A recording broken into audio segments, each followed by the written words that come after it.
Hello and most welcome to 1182, and there is an author delving much into Heidegger that has caught my interest for quite some time now. His name is Daniel O. Dahlstrom.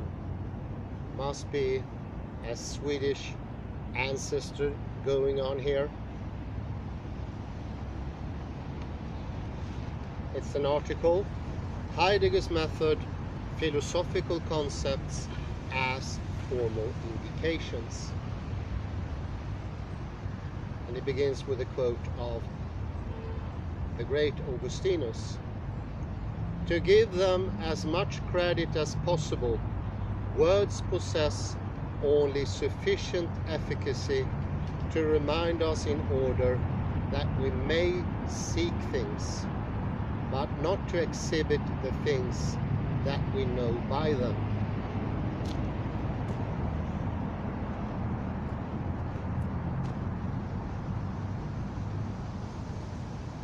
In 1929, after rejecting the suggestion that contemporary Christians may be expected to feel threatened by Kierkegaard's criticisms, the Protestant theologian Gerhard Kuhlmann remarks,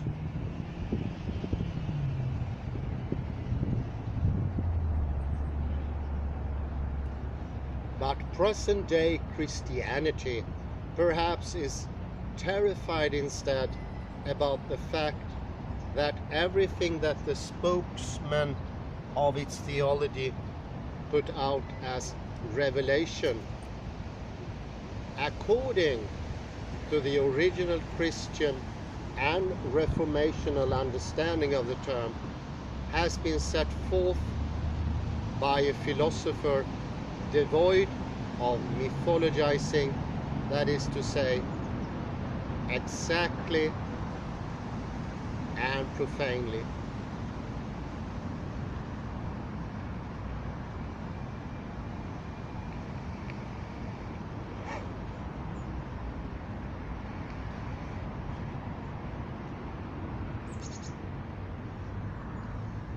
One of the questions ultimately raised by the following paper is whether Heidegger, in his analysis of existence, does in fact, as Kuhlmann suggests, purge Kierkegaard's thought of every theological or mythological element.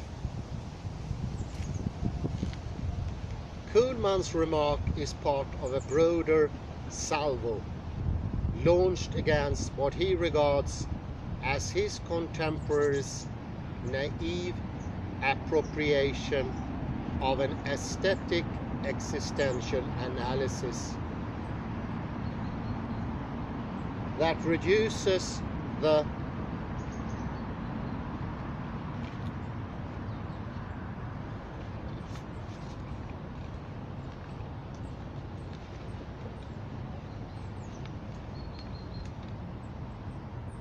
phenomena of faith and relevation to the projection of Dasein. The following paper moves along a path similar to Kuhlmann's, but in an opposite direction. The paper is concerned not with Christian theologians' appropriation of Heidegger's analysis, but rather with Heidegger's appropriation of Christian theology's method. In lectures delivered at Marburg and in others given both immediately before and afterwards in Freiburg, Heidegger specifically outlines a formally indicatory method,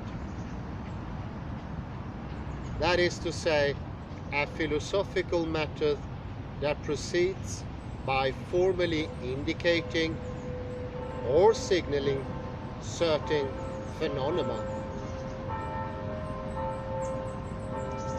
The purpose of the following paper is to reconstruct, principally in light of Heidegger's methodical reflections in his lectures, the genesis and nature of this method, and to show on the basis of that reconstruction how it is appropriated from what he understands by Christian theology.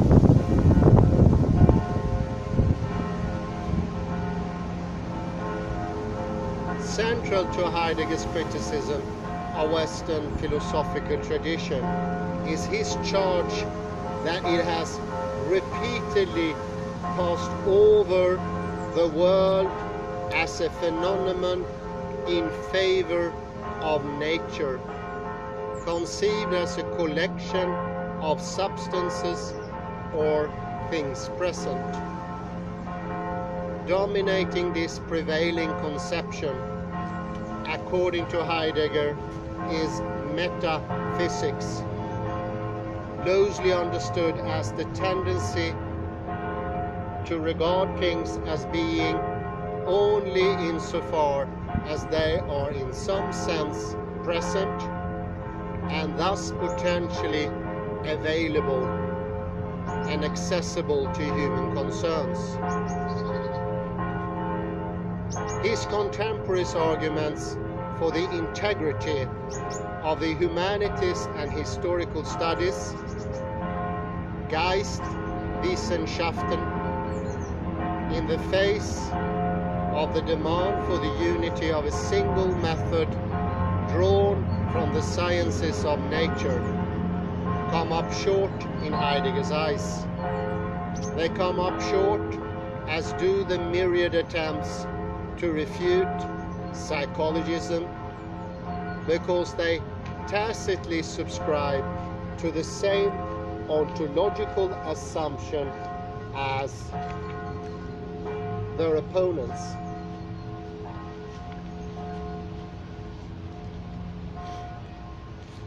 On the assumption whether else something may be said to be, what it means for it to be is for it to be present, or in other words, to be a scientific object in the broadest sense of the term, namely something capable of standing over against some knowing or researching subject.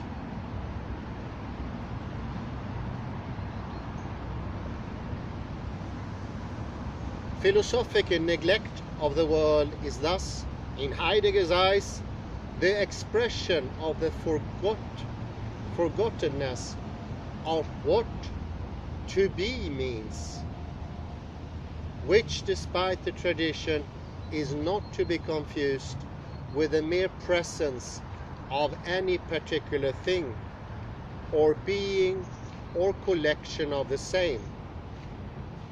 Nor can the retrieval of what to be means be the provenance of science, at least not a science that concerns itself with some object only insofar as the latter is or can be present.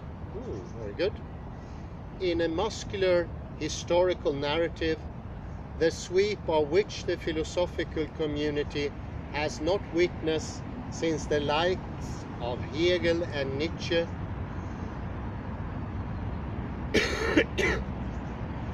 Heidegger recounts the difficult infancy of his Seinsvergessenheit in the classical Greek idea of a science of being, its dreamy adolescence in the context of the medieval sciences of theology,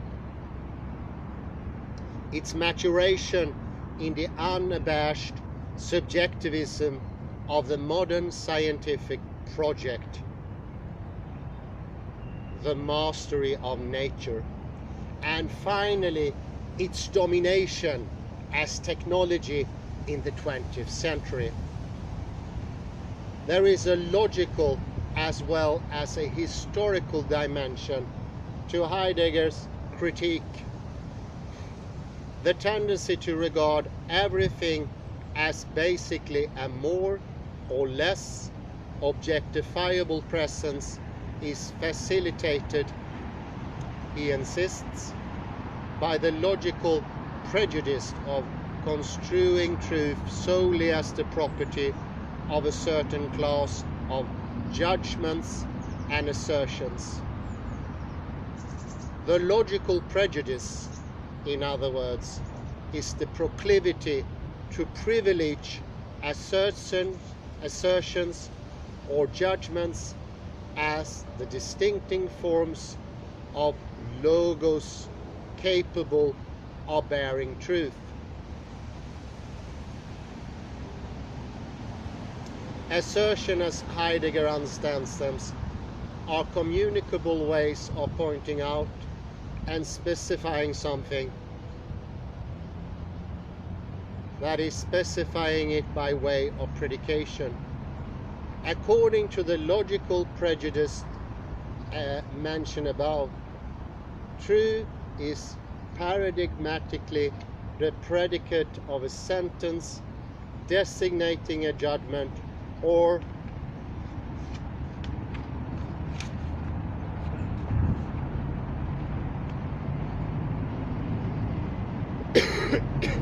assertion, and is legitimately predicated of such a sentence only if something or object is or is believed to be present in precisely the way that the respective judgment or assertion indicates and specifies.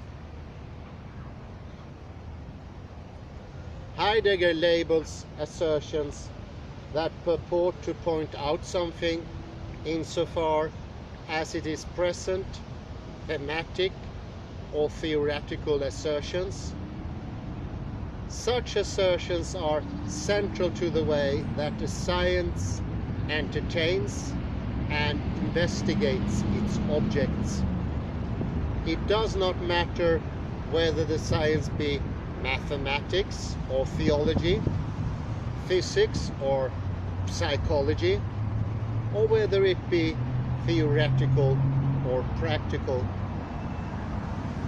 On the many grounds on which Heidegger's critique might be challenged, perhaps the most obvious and most treacherous are self-referential. Is not the fundamental ontology undertaking in being and time itself a science?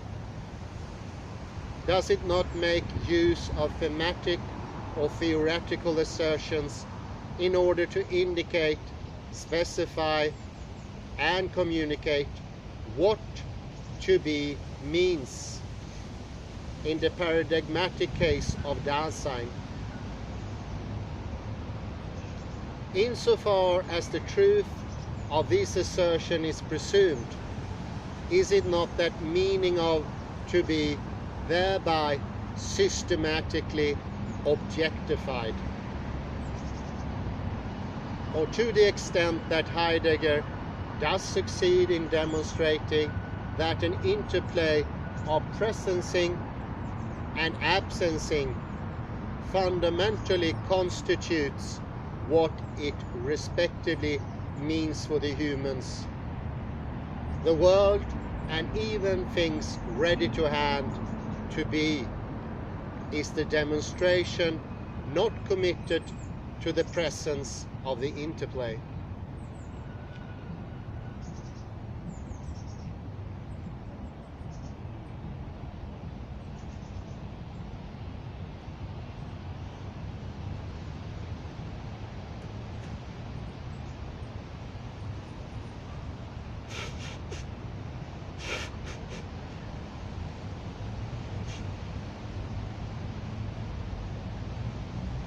Why indeed should Heidegger's method of investigating what to be means be different from any other?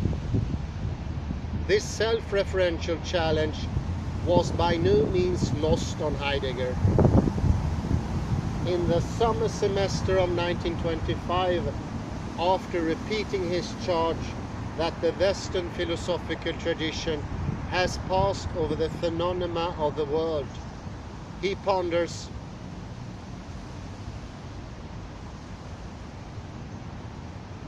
yet how then is the world to be determined in a positive way? How is something supposed to be said about the structure of the world, given that above all, from the outset, we shun every theory and precisely this extreme objectification?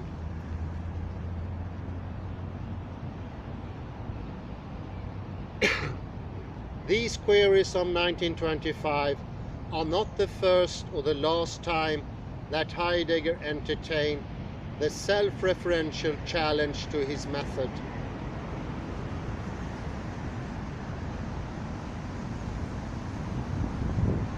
By his own account, Heidegger does not exactly have a methodology, but he certainly does have a method. Lying somewhere between a full-blown methodology and his method are several methodological reflections. Between 1919 and 1930, in the course of which he repeatedly attempts to respond to this challenge by invoking the formally indicative character of his method or way of conceiving things.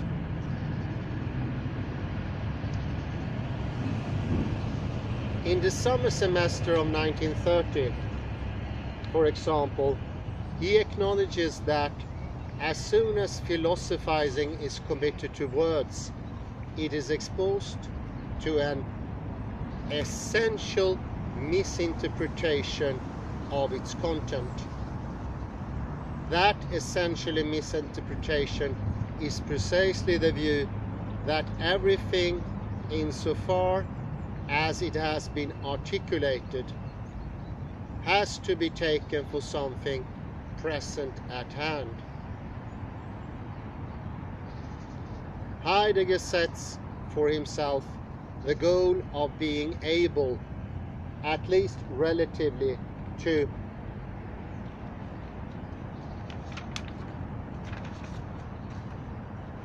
elude that misinterpretation. To this end, he observes, it is necessary to reflect on the general character of philosophical concepts, that they are all formally indicating or signaling.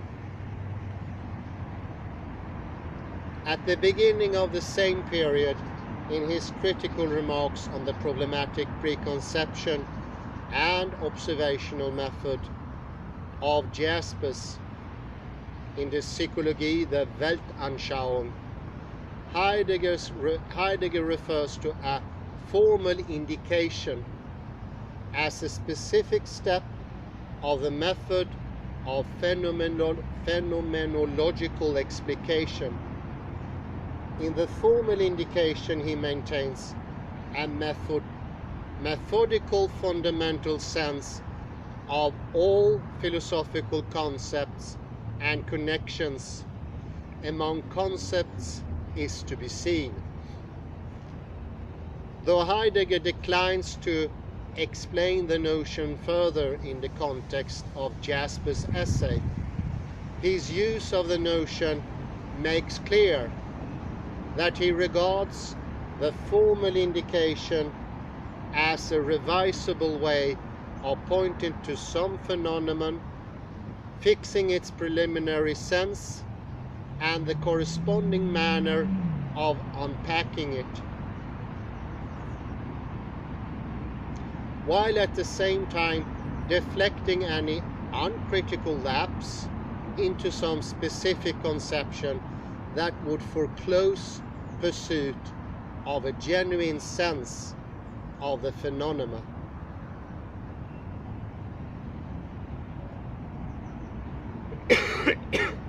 What Heidegger understands by a formal indication is extensively elaborated shortly thereafter in the winter semester of 1921-1922. These lectures make clear what Heidegger had in mind when he referred in the Jasper's essay to the formal indication as a specific step of the method of phenomenological explication and a methodical fundamental sense of all philosophical concepts. That fundamental sense of philosophical concepts, insofar as they are formal indications, is based upon the phenomenological insight that the objects of an interpretation must be so articulated that the determination of the object, in what sense it is, must emerge from the manner in which one originally has it. That is to say, the manner in which it originally becomes accessible.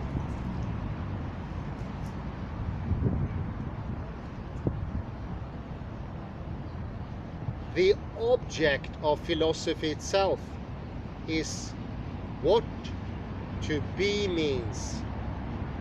In the case of such having, or maybe this is better, having, using.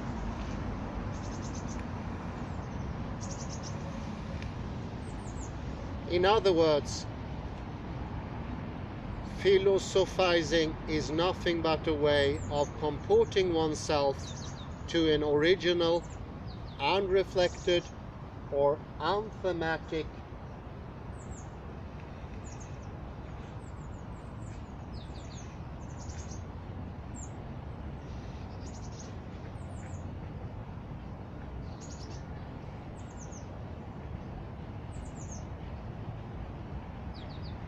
comportment, an attempt to have or understand the latter authentically. Heidegger chooses locutions such as having, haben, comporting, verhalten, or understanding, verstehen,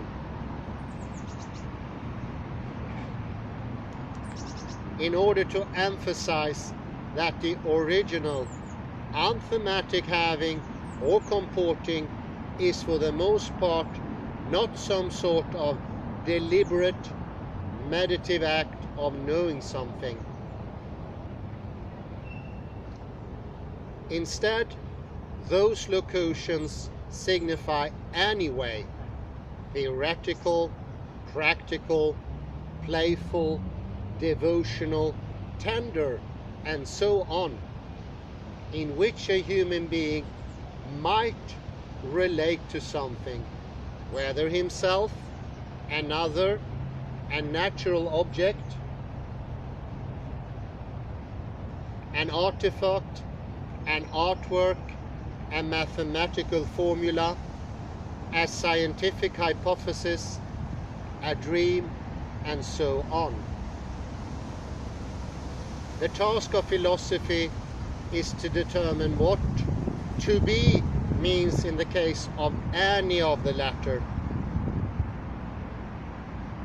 And this determination is possible only by understanding or retrieving the precise and fundamental way in which a human being exists and relates to each other of them respectively.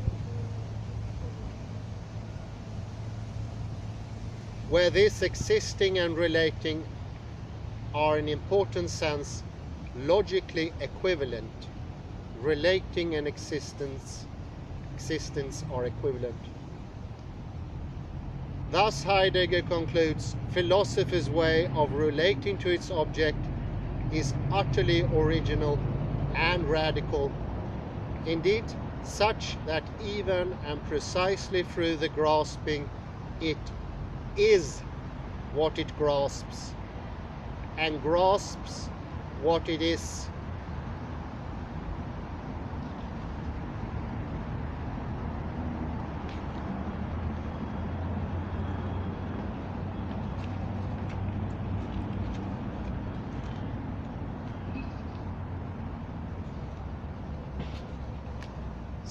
Since philosophy's object is what to be means, in the context of that original comportment,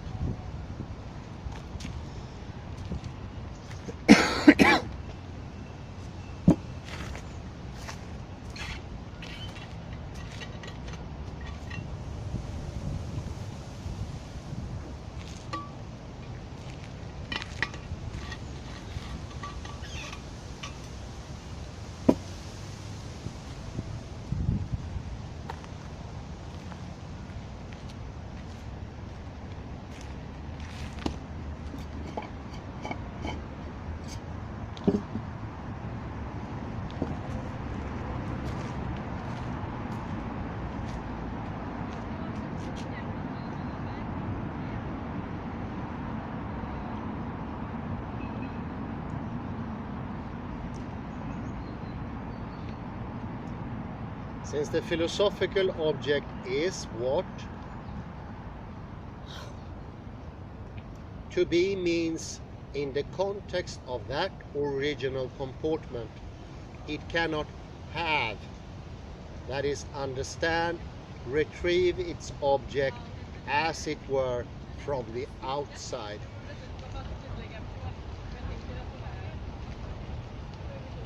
Instead, philosophy must itself carry out or enact, or more exactly reenact, that original unthematic having so as to appropriate it explicitly.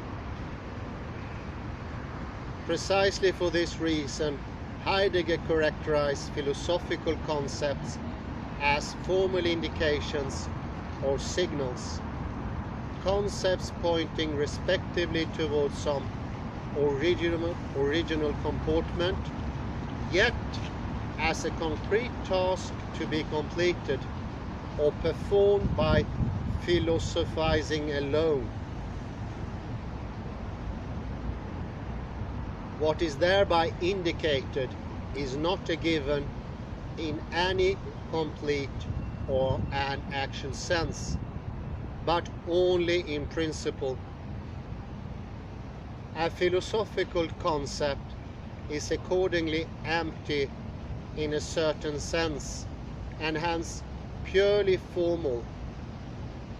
Formal because it points in the direction of something that must be performed or gone through, and even fulfilled or perfected by the philosopher.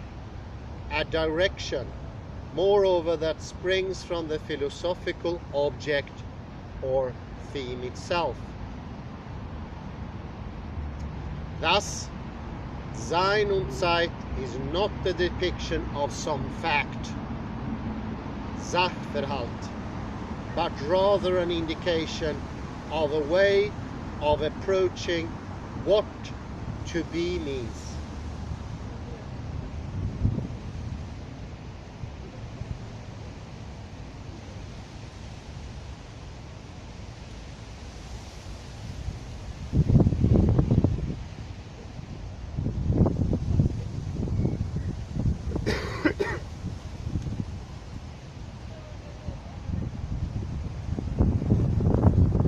In Heidegger's use and characterization of the notion of a formal indication,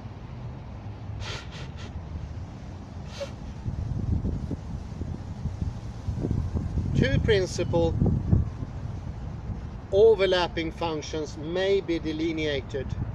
First, it points to a phenomenon in such a way that it enjoins against any preemptive or external characterization of it.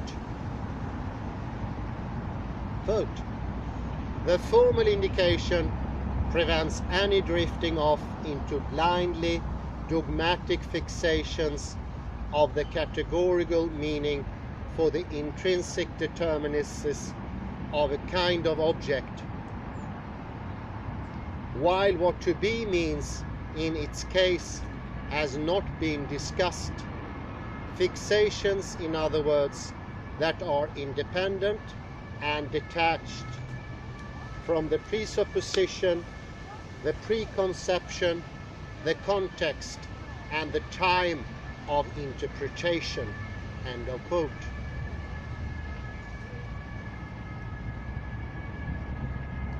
Heidegger refers to this function explicitly as the referring prohibitive function.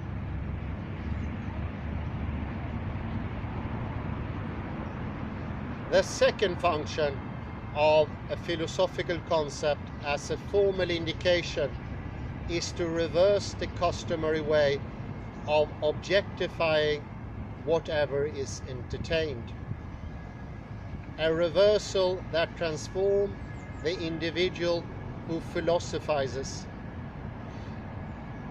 Accordingly, this second function is referred to as the reversing transforming function. The first of these functions illuminates why Heidegger utilizes the two terms indicating and formal. The indicating as a pointing is preliminary ansatz. It is binding for the investigation, giving it direction and principles, but as the preliminary, it is not itself meant to specify in any adequate or authentic sense the object of investigation.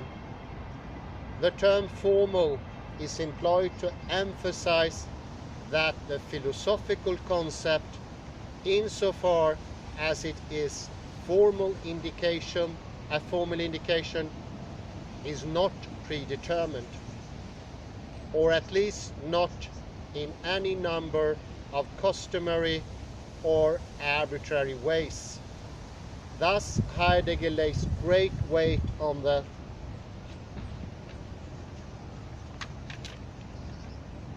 fact that the concepts he employs are neither formally logical nor formally thematic, but rather formally indicating, or one might say formally signaling.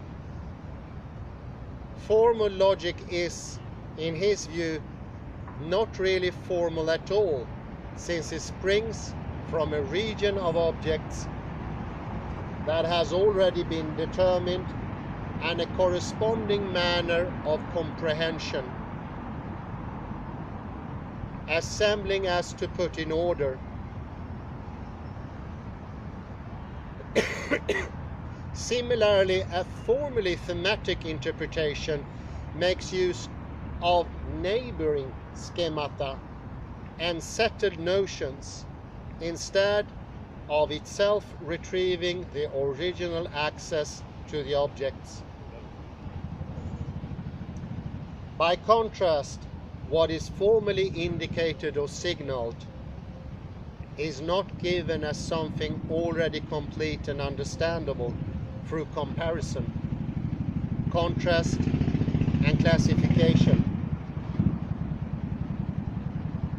Instead, what is formally indicated is understandable only insofar as the philosopher performs or carries out some activity himself.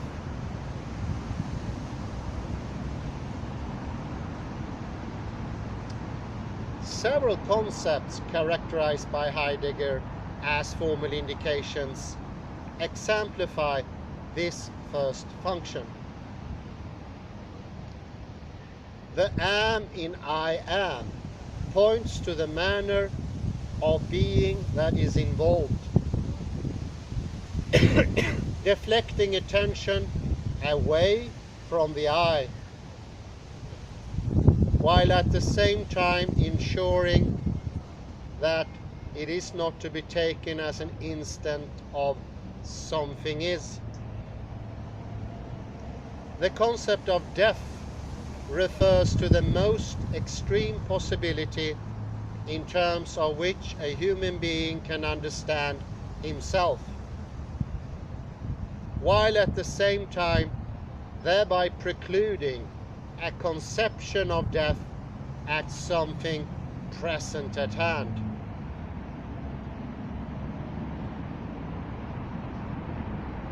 The as structure of the hermeneutical understanding is involved in taking or using something as such and such. For example, using something as a chair, or using a chair as something to sit on or something to stand on, and so on. Heidegger construes this as structure as a formal indication in order to emphasize that this relation must be grasped on its own terms and not rashly assimilated to the derivative relation of two things presumably present together and capable of being so indicated and specified in a theoretical judgment.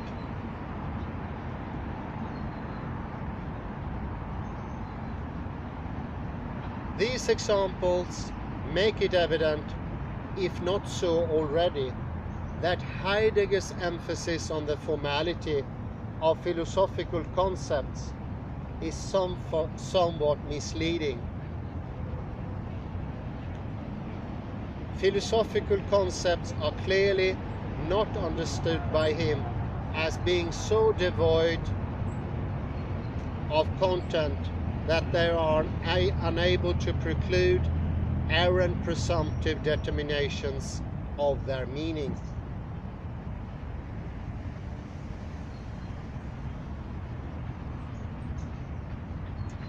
A philosophical concept referring Hinweis is, as he puts it, a binding and principal one. Moreover, as his remarks about formal logic and formal themes reveal, philosophical concepts as formal indications exclude concepts of objects presupposed by specific sciences, insofar at least as the inquiry into what to be means in the case of these objects,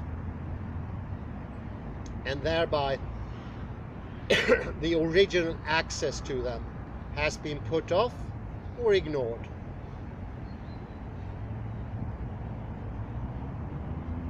The methodological functions ascribed by Heidegger to philosophical concepts as formal indications are thus, as is to be expected, governed by his specific understanding of the aim and content of philosophy. This characteristic is perhaps even more evident in the regard to the second function of the formal indication, because philosophy strives for an understanding of something that is highly questionable, that is the significance of to be. It stands in conflict with the easy confidence that words in the customary usage are reliable and that when we speak with others or ourselves, we generally know that we know what we are talking about. The concepts that Heidegger understands as philosophical and hence formal indications are not, at least for the most part, neologisms or technical concepts. Instead, they are themselves derived from the way of life that informs the normal use of language. Precisely because of this origin, however, Heidegger designates such concepts formal indications as a warning that authentic access to what they point to is not at all common. In fact, that access runs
very interesting, the last sentence here.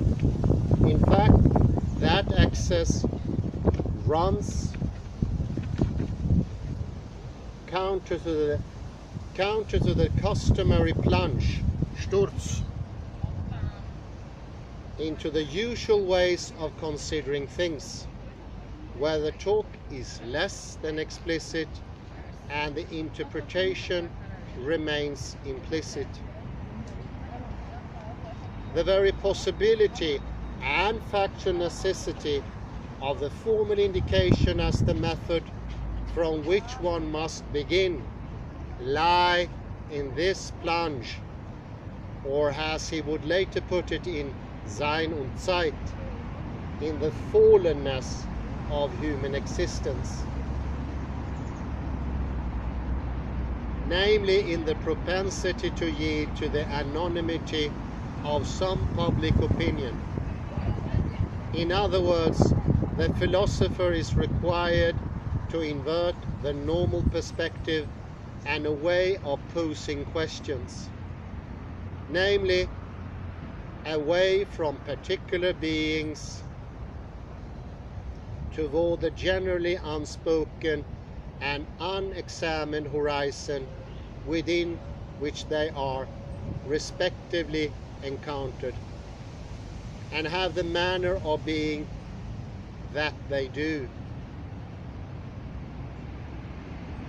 Thus, formal indications such as life and existence direct attention to a specific but unthematized and implicit meaning of to be, a meaning the understanding of which,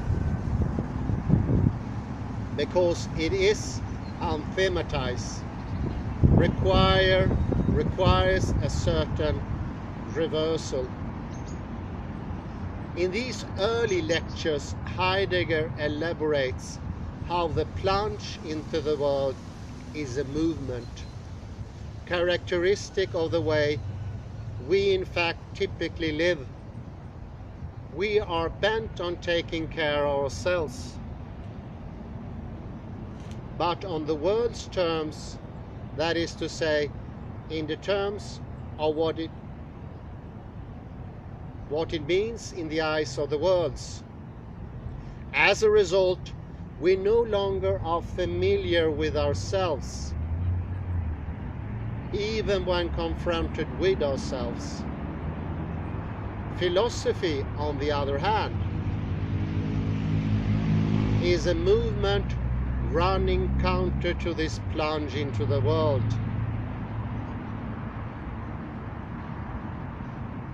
This movement directs attention, to be sure, at what it means to be within the concrete situation.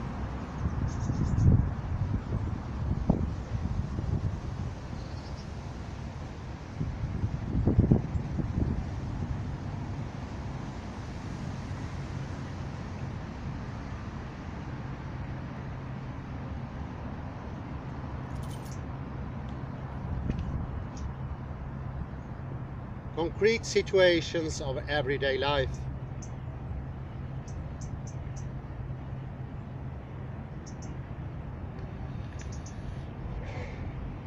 Philosophy can make this meaning clear, however, only by articulating the most fundamentally appropriate sense of what it means to be, and by bringing that meaning and its binding character to life.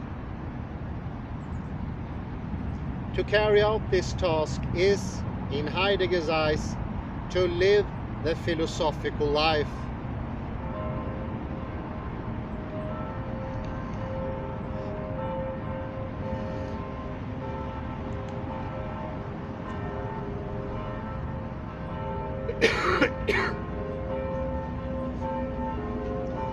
Philosophy is a fundamental manner of living itself, such that philosophy in each case authentically retrieves life, taking it back from its downfall, upfall, and taking back which, as a radical searching, is itself life.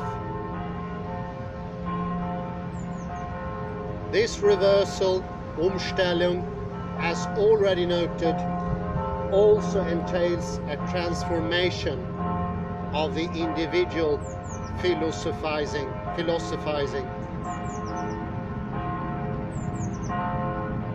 One cannot thematize what is initially unthematic without putting oneself in question and equivalently one's comportment and world. As Heidegger puts it in the winter semester of 1929-30, it must be understood that what philosophy deals with generally discloses itself only in and on the basis of a transformation of human Dasein.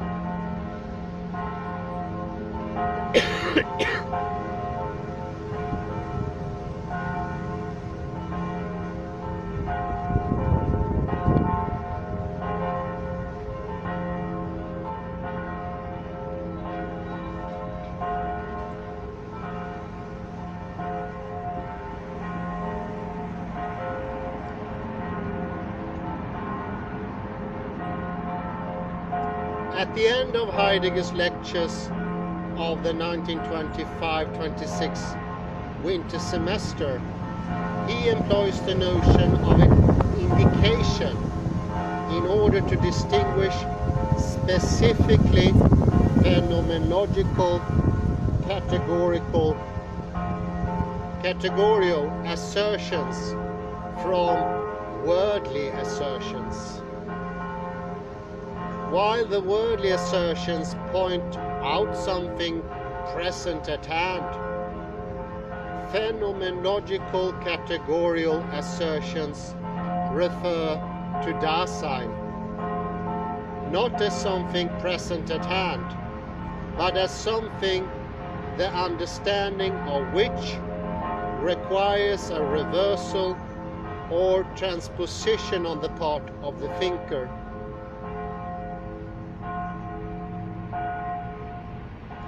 Once again, Heidegger concedes that insofar as the phenomenological categorical assertion is articulated, it shares the structure of a wordly assertion and thereby means something at first present at hand. However, he adds,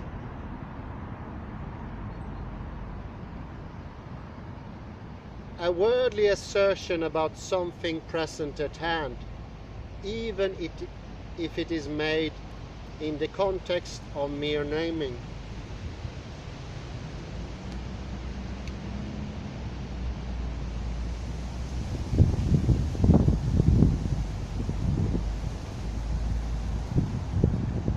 can directly mean what has been said, while an assertion about Dasein, and furthermore each assertion about being, each phenomenological categorical assertion requires, in order to be understood, the reversal of the understanding, a reversal in the direction of what has been indicated, which essentially is never something present at hand.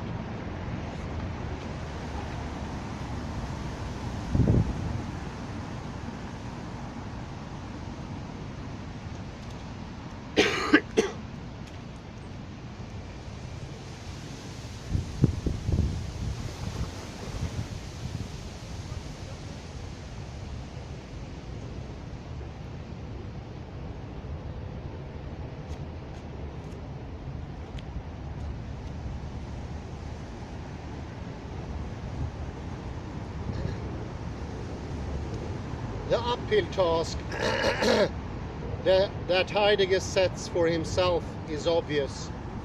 He must be able to kick away the very ladder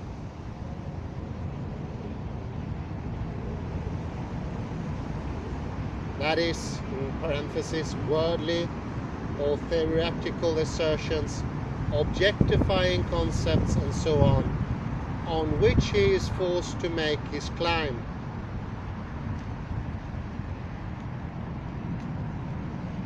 From Heidegger's own perspective, this ladder may be characterized as a scientific method, and it is in this regard that Heidegger's conception of a formal indication and a formally indicative method takes on added significance. Throughout the decade of the 1920s, Heidegger cautiously distinguished the sort of investigation appropriate to the specific ontic sciences from his own ontological investigations into the meanings of to be. He did not eschew the term science in characterizing his own project, however. After referring to our scientific philosophy in the semester of 1925, Heidegger characterizes the philosophizing logic, the topic of lectures the following semester, as the science of truth.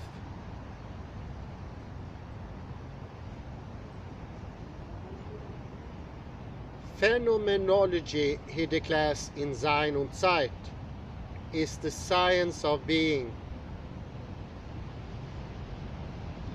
And at the end of the summer semester of 1927, he describes the philosophy as the science, even the absolute science of being, indeed characterizing the latter as the objectification of being. In the final Marburg lectures a year later, he continues to speak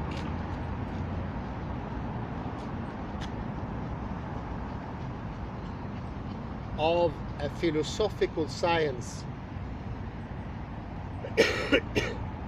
Towards the close of those final Marburg lectures, however, and even more emphatically in his first lectures of his subsequent stay at Freiburg, the characterization of philosophy is unmistakably altered in this respect.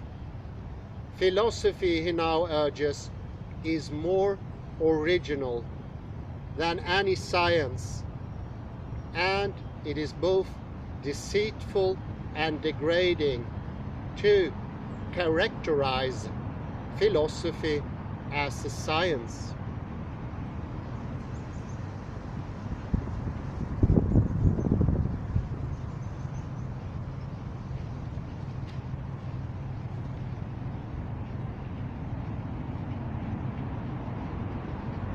The rejection of a scientific understanding of philosophy is self-critical, to be sure, but hardly surprising, especially in view of the methodological considerations prompting his demand that philosophical concepts be regarded as formal indications. The very purpose of that demand is to avoid the sort of objectification characteristic of a theoretical or scientifical thematization of things. If indeed science and objectification are synonymous, or in other words, if science can thematize its subject matter only by objectifying the latter, that is to say, by regarding its subject matter only insofar as it can be considered present at hand, then, given Heidegger's understanding of philosophy, it is necessary for philosophical thematization to distance itself from science.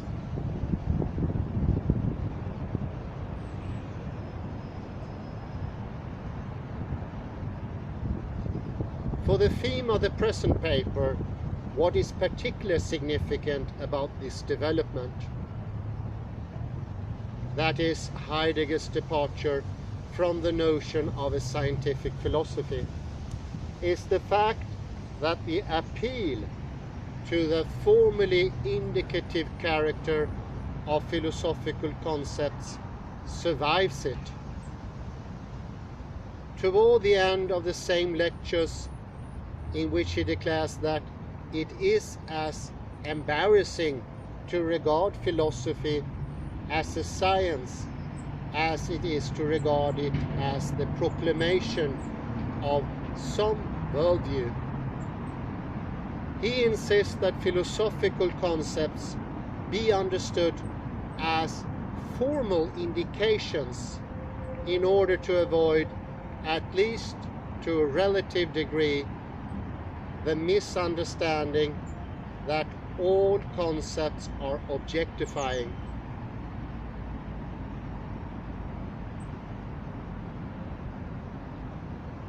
What is difficult about philosophical concepts, and the reason Heidegger stresses that they be regarded as formal indications, can be traced to philosophizing itself. Philosophizing is a way of being in the world that at the same time aims at determining this way of being. Being in the world brings about what is, sich vollzieht, unthematically in a fourfold way, namely as an emotional state, Befindlichkeit, a specific sort of understanding or projecting, an absorption into a more or less public domain and way of talking. In each of these mutually complementary ways, being in the world discloses again, unthematically or implicitly, that temporality is the most basic horizon or meaning. Therefore, the task of philosophizing is to reflect upon what unthematically is always already there. Immer schon da ist. Philosophizing is a kind of reiterating, repeating in an explicit fashion the path that we are constantly following, vollziehen, retrieving, wiederholen, what it means to be from a well of forgetfulness. Philosophical concepts such as care, life, as, world, existence indicate a concrete task by philosophy alone, a concrete task to be carried out by philosophy alone. In other words, they point to what unthematically is always already there, but must be expressed, which can occur only through its retrieval and reiteration.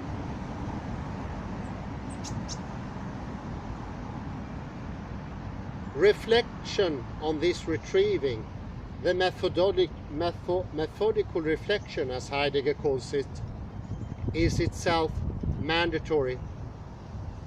That is to say, the method may not be a kind of afterthought, but rather must be developed through the interpretation as an essential part of the execution of the interpretation itself.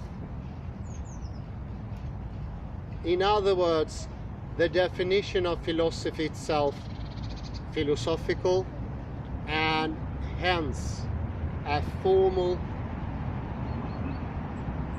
indication. There is an obvious similarity between Heidegger's characterization of philosophical concepts as formal indications and the nature of certain artistic compositions, much as in score and a script. In contrast to a sketch, something is expressed and formulated, but in such a way that what it is can only be realized by being performed, rehearsed, interpreted, staged.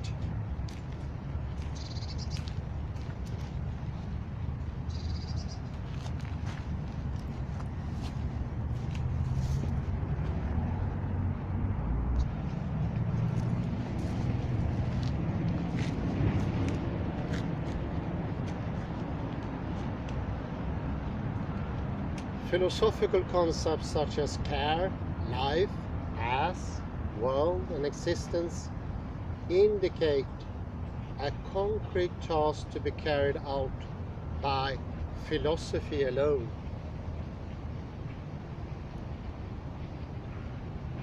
In other words, they point to what unthematically is always